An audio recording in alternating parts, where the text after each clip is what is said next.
bukan rencana kita, bukan juga rencana orang lain. Walaupun kadang-kadang rencana kita atau rencana orang lain yang terjadi, tetapi ketika itu tidak seturut dengan kehendak Tuhan, itu biasanya akan mendatangkan sesuatu yang buruk. Bukan sesuatu yang penuh damai sejahtera. Rencana Tuhan adalah rencana damai sejahtera. Dan ketika itu terjadi, maka kita akan bersukacita, berbahagia. Pagi ini kita akan merenungkan firman Tuhan dari Kejadian pasal 15 ayat 1 sampai ayatnya yang ke-6. Kita akan baca secara bergantian. Saya mulai ayatnya yang pertama. Beginilah firman Tuhan. Kemudian datanglah firman Tuhan kepada Abram dalam suatu penglihatan. Janganlah takut, Abram, akulah perisaimu, upahmu akan sangat besar.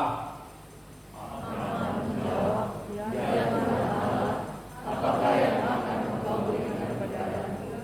Karena aku akan meninggalkan dan tidak mempunyai anak, dan yang akan mewarisi rumahku ialah Eliezer orang Damaskus. Lagi kata Abram, engkau tidak memberikan kepadaku keturunan, sehingga seorang hambaku nanti menjadi ahli warisku.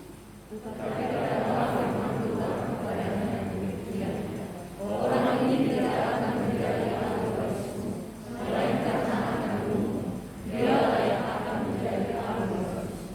Lalu Tuhan membawa Abram keluar serta berfirman, coba lihat ke langit, hitunglah bintang-bintang. Jika engkau dapat menghitungnya, maka firman-Nya kepadanya, demikianlah banyaknya nanti keturunanmu bersama-sama. Lalu percayalah Abram kepada Tuhan, maka Tuhan memperhitungkan hal itu kepadanya sebagai kebenaran. Mari kita berdoa. Bapak Ibu dan saudari yang dikasihi Tuhan, sekali lagi saya ingin menyapa kita semua. Shalom. Shalom. Ya Ahohu. Firman Tuhan yang menjadi perenungan kita pagi ini dalam tema berserah kepada rencana Tuhan. Berserah kepada rencana Tuhan, yang pertama, kita harus percaya bahwa Tuhan itu memiliki rencana dalam hidup setiap manusia. Kita percaya bahwa dalam hidup setiap kita ini, hidup Bapak Ibu, saudara-saudari, termasuk saya, Tuhan pasti punya rencana. Dan ini yang kita lihat di dalam bacaan kita, bahwa seorang tokoh Alkitab, tokoh sentral, bahkan dalam 3 agama Samawi. Apa itu 3 agama Samawi? Yaitu Yahudi, Kristen, dan Islam. Bahkan Abram ini atau Abraham ini diakui sebagai tokoh Perjanjian Lama, tokoh Alkitab, tokoh yang sungguh-sungguh menjadi panutan orang beriman. Ia bahkan disebut sebagai bapak orang beriman. Minimal ada 3 agama di Indonesia atau di dunia yang mengakuinya. Dan di dalam firman Tuhan ini kita tahu bahwa Tuhan itu juga memiliki rencana di dalam hidup Abraham.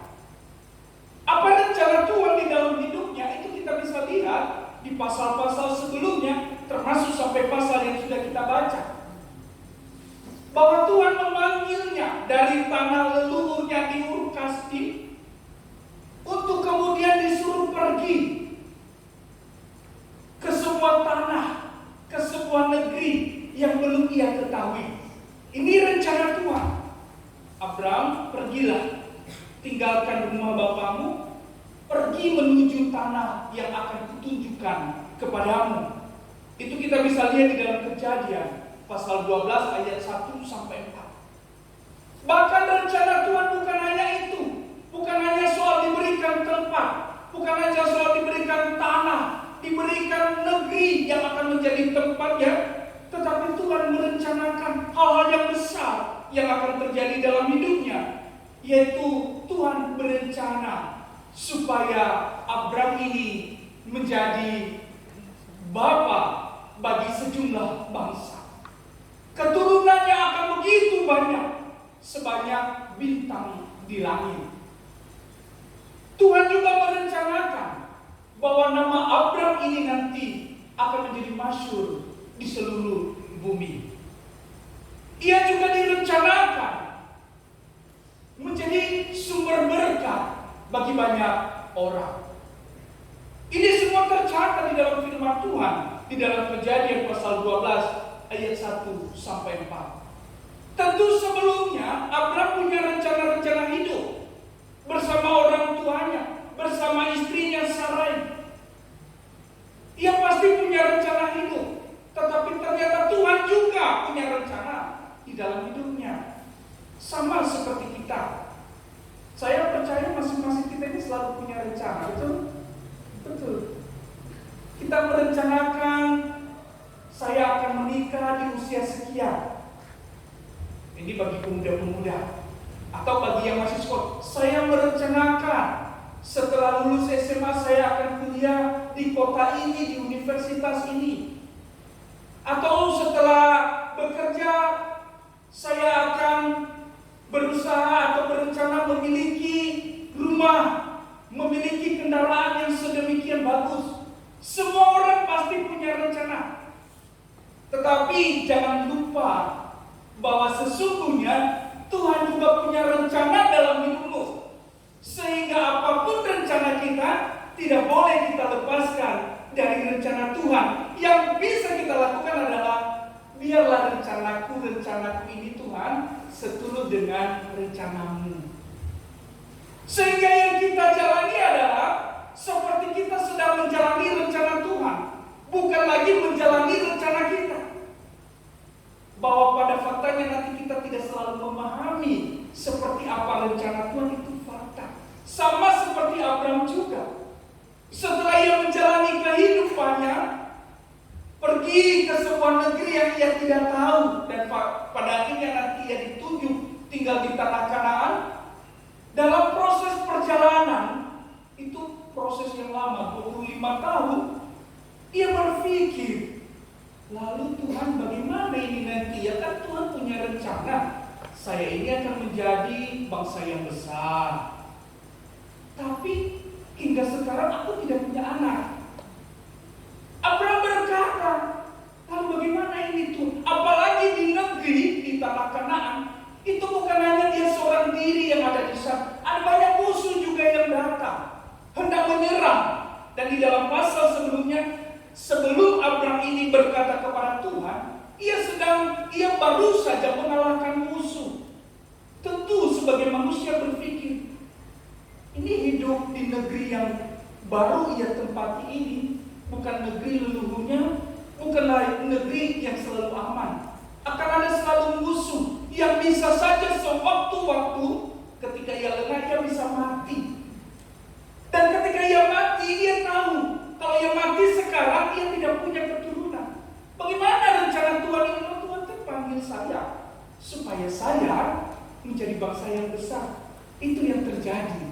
Ada kegalauan di sana, ada kekhawatiran, keraguan-raguan. Walaupun awalnya dia oke, Tuhan saya akan menjalani, tapi bagaimana ini?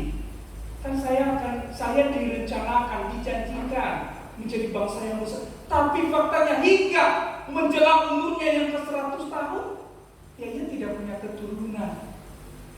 Lalu Tuhan jawab di dalam firman Tuhan yang kita baca hari ini, di dalam ayat pertama, dalam suatu penglihatan Tuhan berkata, jangan takut Abram, aku perisaimu.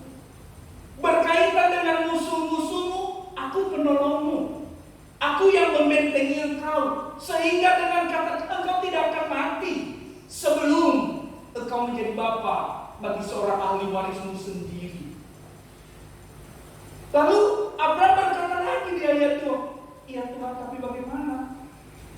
Yang ada sekarang bersamaku adalah hambaku bernama Eliezer. Kalau tiba-tiba aku mati, maka ahli warisku adalah Eliezer ini. Tuhan berkata di ayat 3, 4, sampai 5, tidak. Percaya saja pada rencana Tuhan.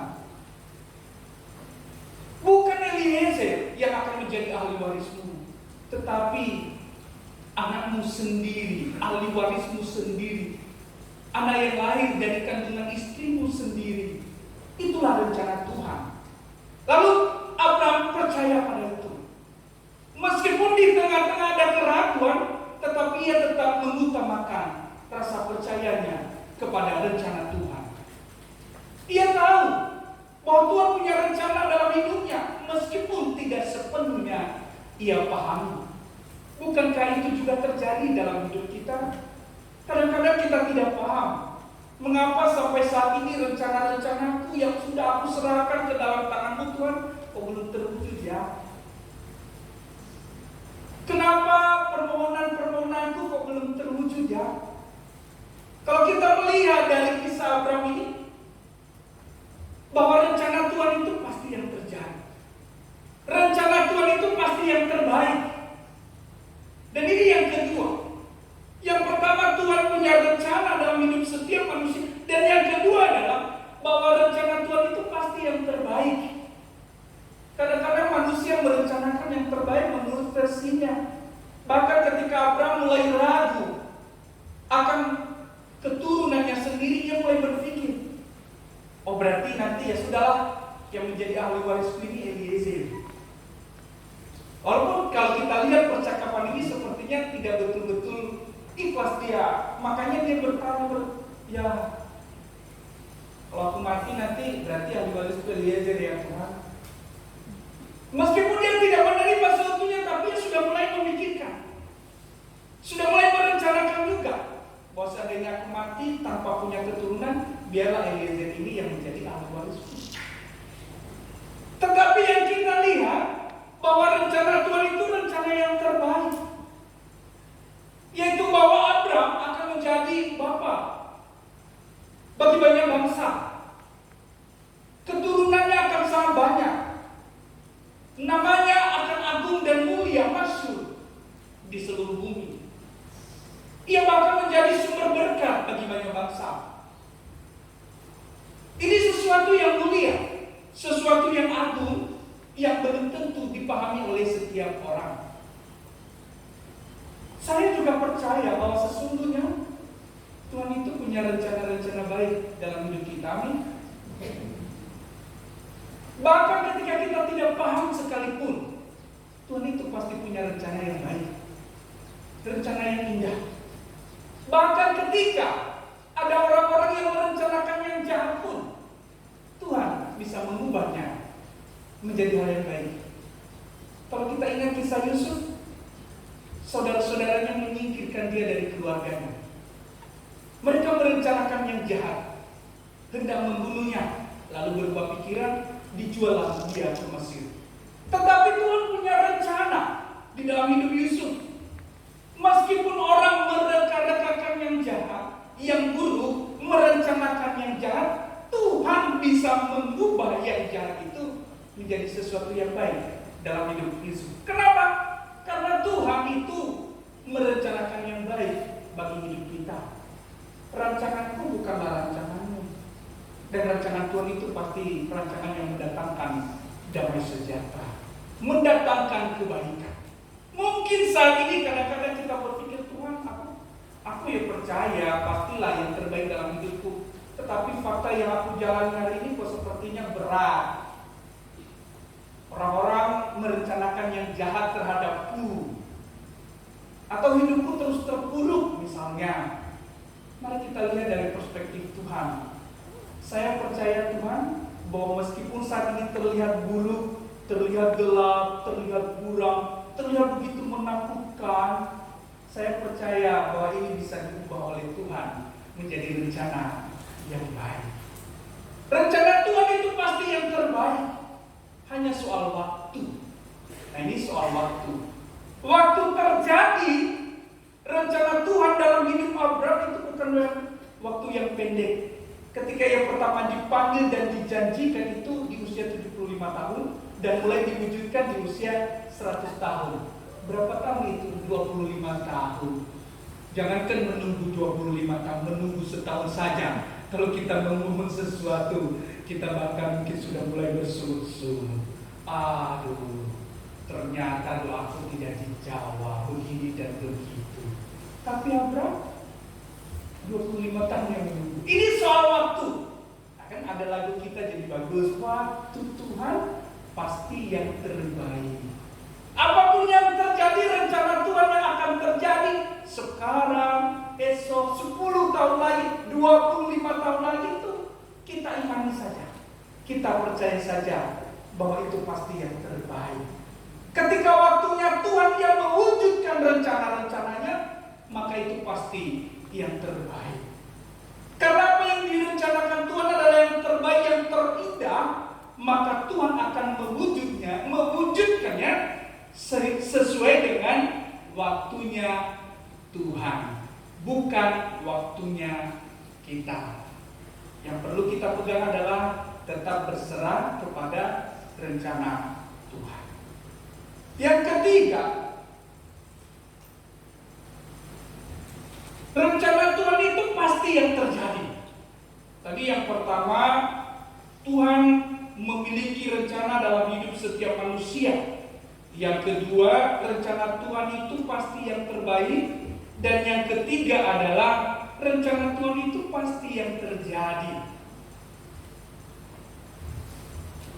Memang kadang-kadang kita berpikir ketika kita sudah merencanakan sesuatu dan itu terjadi, kita berpikir bahwa rencanaku yang terjadi. Tetapi sesungguhnya di balik itu ada rencana Tuhan. Ketika rencanamu seturut dengan rencana Tuhan, maka itu yang terjadi. Sehingga tidak boleh ada kesombongan. Yang selalu ada dalam hidup kita adalah biarlah rencanaku ini Tuhan seturut dengan rencanamu, sehingga ketika terjadi pun yang adalah ucapan syukur. Oh, ternyata Tuhan, rencanamu ini yang terjadi dalam hidupku. Rencana Tuhan pasti yang terjadi, bukan rencana kita, bukan juga rencana orang lain. Walaupun kadang-kadang rencana kita atau rencana orang lain yang terjadi, tetapi ketika itu tidak seturut dengan kehendak Tuhan, itu biasanya akan mendatangkan sesuatu yang buruk, bukan sesuatu yang penuh damai sejahtera. Rencana Tuhan adalah rencana damai sejahtera. Dan ketika itu terjadi, maka kita akan bersukacita, berbahagia, bersukacita. Rencana Tuhan pasti yang terjadi. Ayub berkata di dalam pasal 42 ayat 2, aku tahu bahwa engkau sanggup melakukan segala sesuatu dan tidak ada rencanamu yang gagal. Dalam hidup Abraham tidak ada rencana Tuhan yang gagal. Apakah Abraham melihat langsung keturunannya yang banyak yang seperti langit itu? Tidak. Setelah ia mati baru itu terwujud. Jadi kadang-kadang rencana besar Tuhan dalam hidup seseorang itu bukan hanya rencana sepanjang usia kita, tetapi juga di dalam kehidupan kita, keturunan kita, keluarga kita dan keturunan kita. Tuhan itu sudah merencanakan itu semua, sudah tahu. Bukan berarti kita tidak boleh berencana. Sekali lagi saya kata, karena jangan-jangan nanti orang, oh begitu aku nggak mau berencana, kan suruh berserah kepada rencana. Ya udah, aku diam aja, ikut aja. Bukan begitu maksudnya. Kita memang boleh merencanakan, bahkan wajib punya rencana, tetapi tundukkan rencanamu di dalam rencana Tuhan, karena kita percaya Tuhan juga punya rencana dalam hidup kita. Niat kita ketika melakukan sesuatu adalah berusaha sebaik-baiknya seturut dengan rencana Tuhan. Bahkan kadang-kadang ketika kesedihan, kegagalan, penderitaan yang terjadi, kita harus membuka mata.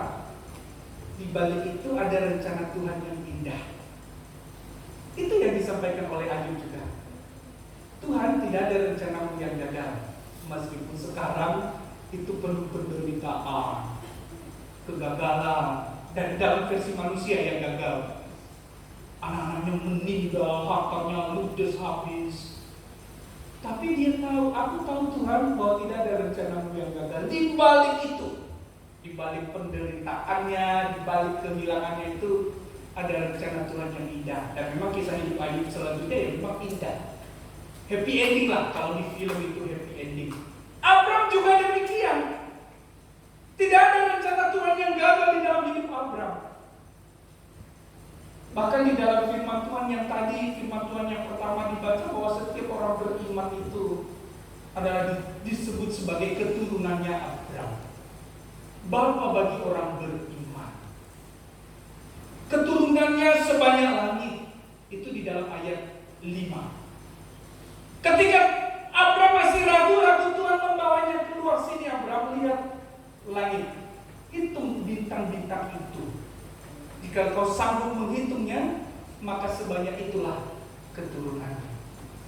Tentu rencana Tuhan dan janji Tuhan dalam hidup kita ini tidak harus selalu soal keturunan.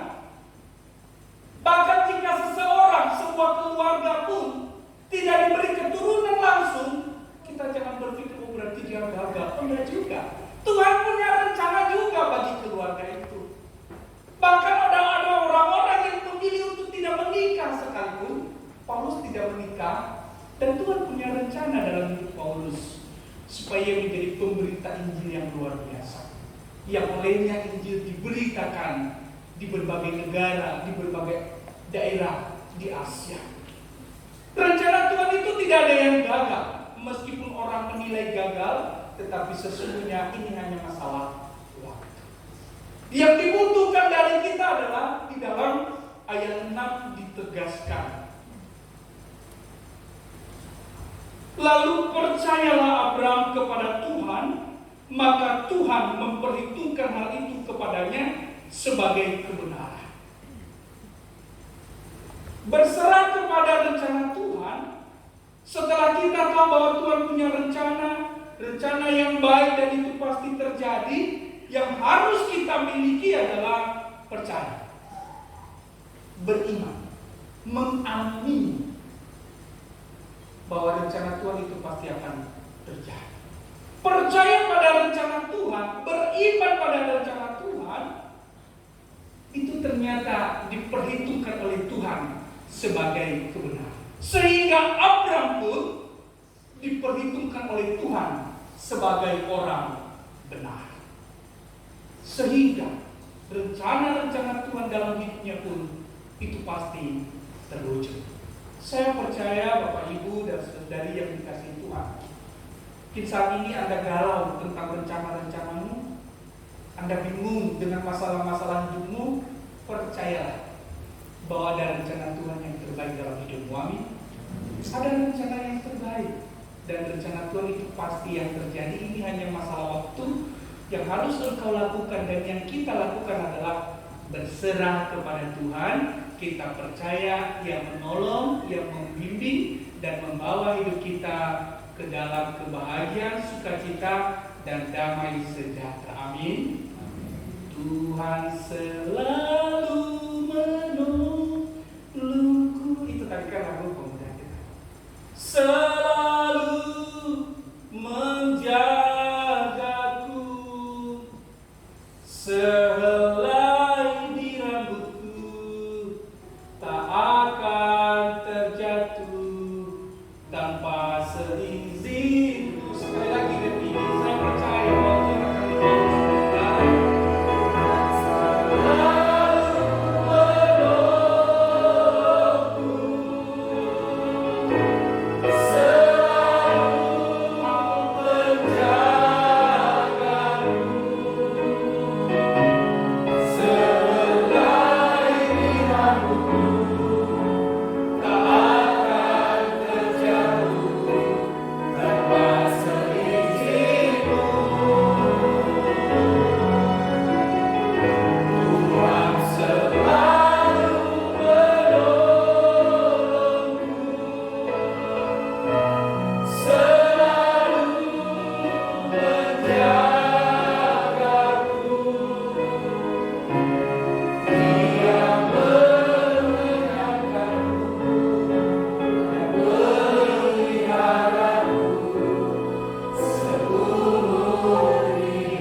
akan menyerahkan segala rencana-rencana hidup kita, tunduk di bawah rencana Tuhan, maka rencana Tuhan yang terjadi dan itu pasti yang terbaik. Amin. Tuhan Yesus memberkati.